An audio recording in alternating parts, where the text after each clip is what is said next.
Bývali sme so synom 2 roky, tam ten priestor bol taký malý a radi sme počúvali dýchovku zo záhoradského rádia a tam sa reklamovali tieto byty. A keď sme počuli to v rozhlase, tú reklamu na tieto nájomné byty, tak sme si povedali, no skúsime to, hádam nám to vyjde.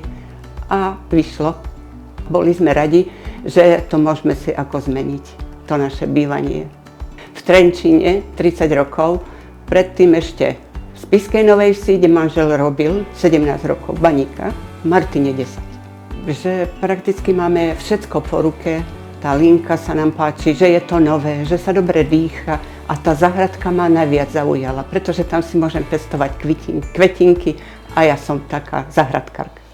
Je to pekná lokalita, okolo sú stromy, tiež výsadba pekná, aj ten detský kútik tam je pekný, takže je to tu pekné a blízko sú obchody. Tak v prvom rade tá novota. Všetko bolo biele, pekné, čisté a aj to vybavenie, ten sporák a rúra, to všetko, že to bolo ako moderné. Sice som sa to dosť dlho učila, lebo som to musela všetko preštudovať, ale som sa to naučila.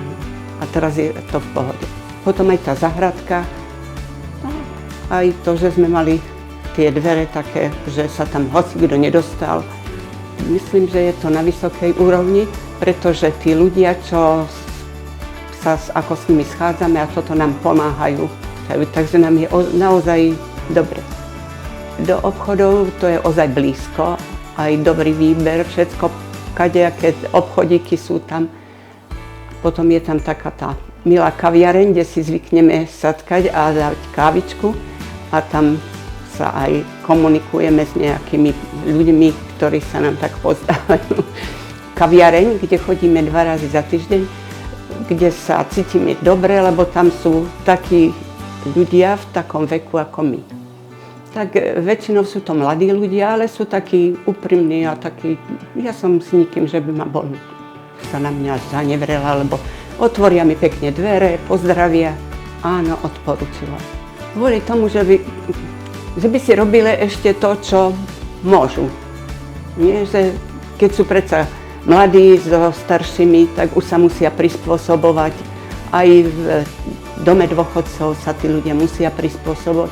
A takto my keď si myslíme, že ideme tam alebo tam, zoberieme sa a ideme. Áno, tak sloboda. A my to máme obidvaja radi.